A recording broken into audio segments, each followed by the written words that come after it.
Irmãos e irmãs, hoje quero te deixar 3 perolinhas desse trecho do Evangelho. Elas vão te ajudar a assumir com alegria e força a tua vocação de pastor dos demais, em nome do Senhor Jesus. As primeiras palavras que quero destacar para você são as seguintes.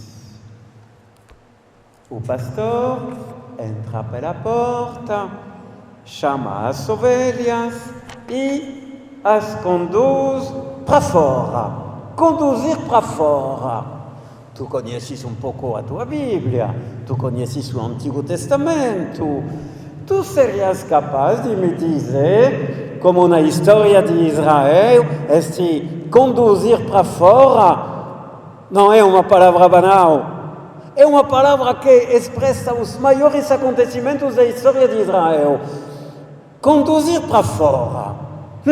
O que evoca para ti, Roberto? Está certo. O conduzir para fora da criação. Quando os seres passaram do nada para a situação de criaturas. E todas as criaturas saíram do nada, entraram na situação de criaturas amadas por Deus, cada uma no próprio lugar. Tem outro conduzir para fora que tu te lembras? Conduzir para fora da escravidão do Egito. Moisés não conduziu para fora que nem um pastor? E quem não participava do rebanho não passou. Faraó e seu exército ficou para trás e depois engolido pelo Mar Vermelho. Tu conheces outro conduzir para fora? Já é para quem está na escola da fé e cultiva. Conduzir para fora do exílio na Babilônia durante 60 anos, o povo de Deus ficou exilado. No Iraque atual, a Babilônia daquele tempo. E o profeta Isaías que se levanta. Chegou o dia, saí da Babilônia, fugem dos caldeus. Eu me lembro que num retiro, o retiro era sobre Isaías, era um retiro de padres. E chegamos a este capítulo 49 de Isaías, com aquele grito, saí da Babilônia! Eu gritei de propósito, como estou gritando agora. Eu ouvi um padre chorar.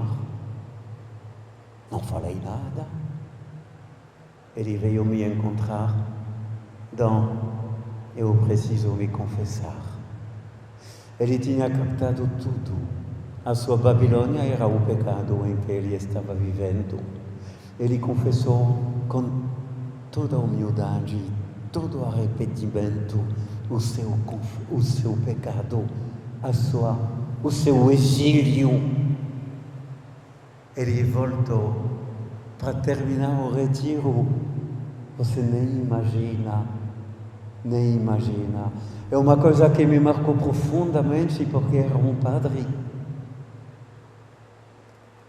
E como todos nós, o padre caiu. E como todos nós, ele deve se levantar. E como todos nós, ele deve receber a força de dizer, chega! Chega da Babilônia! Volto para a Terra Santa! E aquele padre voltou. Estão entendendo a força dessas palavras? Que Jesus se atribui a si mesmo. Ele é aquele que conduz para fora. Devemos falar isso aos nossos jovens.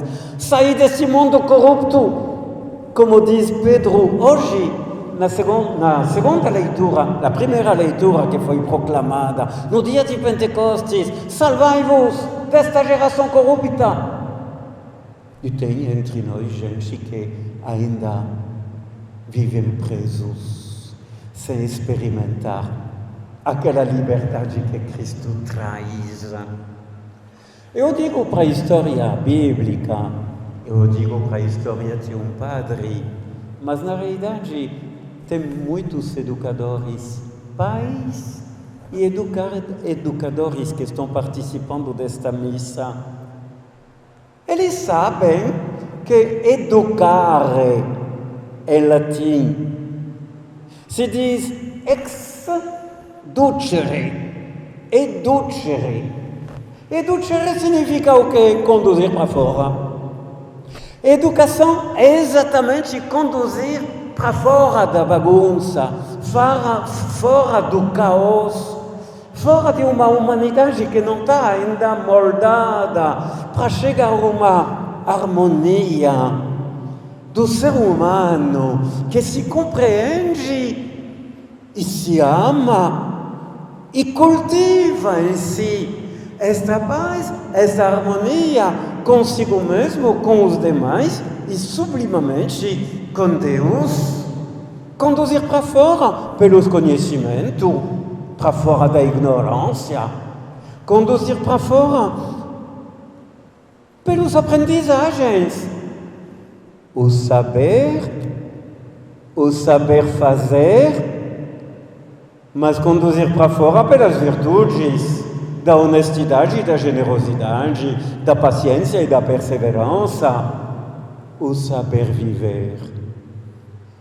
Educador, meu irmão pai, minha irmã mãe, teu papel pastoral, de pastor é grandioso para o futuro do Brasil, para a igreja. Tu és aquele ou aquela que transmite o saber fazer, o saber viver.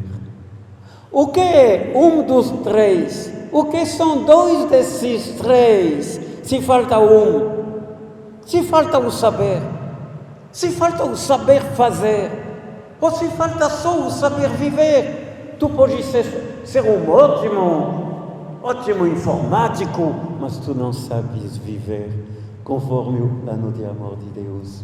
Saia para fora dessa ignorância. Torna-te o que tu és. Repetia sempre João Paulo II. Segunda palavra. A primeira, conduzir para fora. A segunda pérola é o pastor caminha à frente das ovelhas. Eu digo isso para o pastor Jesus. Eu digo isso para o padre e para o bispo, mas eu digo isso também para o pai de família, para o educador na catequese ou na escola, nos projetos ou em qualquer atividade que cuida de pequenos e humildes. Tem tantas formas de pastorear o povo de Deus com o jeito do bom pastor. É isso que deve fazer a diferença. Tu és pai, seja pai com o jeito do bom pastor. Tu és mãe, tu és professor, tu és catequista, tu és agente de um projeto de misericórdia, com o jeito do bom pastor. Por isso que se chama pastoral higienista, pastoral carcerária, pastoral da criança, pastoral social, com o jeito do bom pastor. Agora quero chamar a atenção sobre uma coisa que não está bem divulgado o suficiente na nossa diocese. A diocese está dando atenção a duas vocações que não existiam muito. Existiram um pouco para uma das duas em nossa diocese, mas é uma realidade bastante nova. Falo da vocação da consagração feminina e consagração masculina. Digo isso por quê? Porque em nossas comunidades, sabemos que uma comunidade eclesial não é apenas uma ONG, não é também uma associação de moradores, é diferente. É o quê? Uma comunidade eclesial em nosso bairro, e passei a tarde toda num bairro distribuindo a comunhão esta tarde, e fico com o coração cheio. Uma comunidade eclesial não é uma associação de moradores, é o corpo de Cristo. Vós sois o corpo de Cristo, repetiu tantas vezes Paulo às comunidades que ele tinha gerado. Vós sois o corpo de Cristo. E no corpo de Cristo tem duas funções diferentes. Tem os ministérios, que são como as articulações do meu corpo, para que ele possa realmente fazer tudo o que ele deve fazer. O ministério é voltado para o fazer. Aí é catequista e coordenadora, que é responsável do dízimo e de enfeitar a igreja, e de limpar a igreja, e nas pastorais, todos os ministérios que povoam as nossas comunidades, e esses ministérios, com os dois maiores da palavra e da Eucaristia, poderiam ser muito mais numerosos. Mas entenda bem, numa comunidade, para que ele seja plenamente o corpo de Cristo, precisa de certas articulações, mas precisa do coração. Porque se não tem coração, é um cadáver. E o coração de uma comunidade, ele se visibiliza nos consagrados e nas consagradas. Aquelas que não apenas procuram o que fazer de bom, elas têm que fazer, te prometo que não são preguiçosos, não. Mas o sentido não é primeiro do fazer e sim de ser. As consagradas representam em seu ser, em seu jeito de ser, a igreja. A igreja esposa de Cristo, a igreja mãe que abraça no seu manto um povo que precisa do consolo, da presença, do conselho, da coragem, da autoestima que só Cristo nos traz quando Ele nos perdoa e reergue. Está entendendo? Tem as consagradas, seja na vida religiosa, mas também aquelas que vivem no mundo. E em nossa diocese tivemos muitas que se chamam de leigas consagradas. Elas querem viver o seu batismo até o fim, até o fim. Eu vou citar alguns nomes. Em Conceição, bem perto daqui, a 2 passos daqui, teve durante mais de 60 anos as voluntárias do Rosário. Elas começaram no tempo de Dom Luís Palha e cuidaram das crianças caiapós, e depois do hospital que começou a funcionar naquele lar Pio XII, onde teve depois o seminário menor, a última delas voltou para o céu faz 1 mês e meio. Voluntárias do Rosário, elas encarnavam, sim, nos serviços que elas assumiam, mas não era só um serviço, era um ser esposa de Cristo, para manifestar o que a igreja é, consagrada a Cristo e enviada para servir os pequenos e os humildes com o coração de Cristo. Vou citar mais 2 nomes que 2 paróquias vão logo se lembrar. Dona Paula em Floresta, leiga consagrada, se dedicou a 100%, mas ela não se limitou ao fazer. Ela era uma consagrada, norteada para Deus, para Jesus Cristo, e nunca oferecia um serviço material sem oferecer a paz de Cristo, o consolo de Cristo, uma palavra de Cristo, um convite de Cristo a sair para fora do mundo em que tu estás. Falei de Dona Paula, mas poderia falar de Irmã René, para me dirigir aos nossos ouvintes que são das paróquias de Santa Maria das Barreiras, de Santana do Araguaia. Uma mulher, trabalho ela teve, cuidou de 40 mil doentes da malária.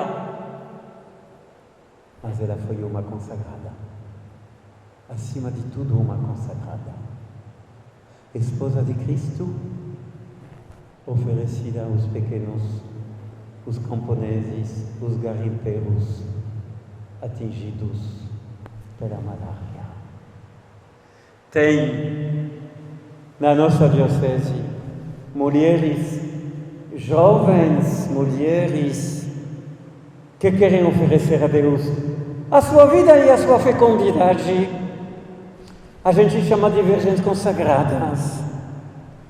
Tem em nossa diocese viúvas que passaram por essa provação da viuvez e querem oferecer a Deus a sua vida para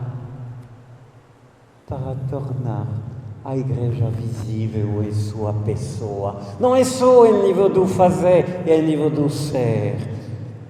Ser de Cristo plenamente e manifestar isso na minha vida de oração e de serviço. E para os homens não tem uma vocação que não tinha existido em nossa diocese e que está nascendo faz 1 ano e meio, quase 2 anos, o chamado para o diaconado permanente. O que é diaconado permanente? São homens que podem ser casados, que sentem um chamado de Deus para servir a igreja muito mais, até sendo convidado no sacramento da ordem. No sacramento da ordem tem os bispos, os padres e os diáconos, inclusive os diáconos permanentes que podem ser casados, mas que querem manifestar Cristo servo. Pois diácono significa servidor, e Cristo disse: eu vim para servir. O diácono permanente, aqueles 9 que estão se preparando com suas esposas para esse discernimento e, se Deus quiser, esta ordenação, eles já são membros das nossas paróquias, eles sentem um chamado a se doar mais a Cristo servo. Vou dar um exemplo só. Tem o nosso Gilberto, ele é candidato para o diaconato permanente, sendo apresentado, ele colocou sua aposentadoria, o seu tempo livre, à igreja para se preparar a entrar no serviço. Ele é acompanhador, o responsável da diretoria da Fazenda da Esperança da Diocese.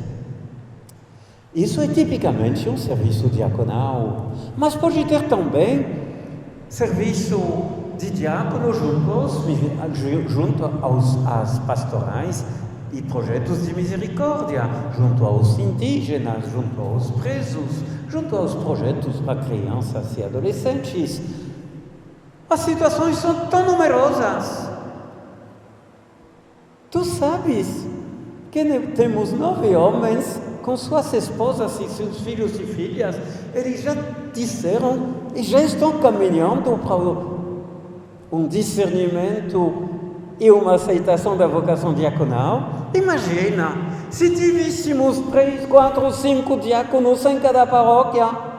Eu sonho com 100 diáconos para 10 paróquias em Conceição do Araguaia. Como sonho também com jovens consagradas e viúvas consagradas, que possamos lembrar sempre às comunidades que o ministério é muito importante, mas o coração é a alma dos ministérios.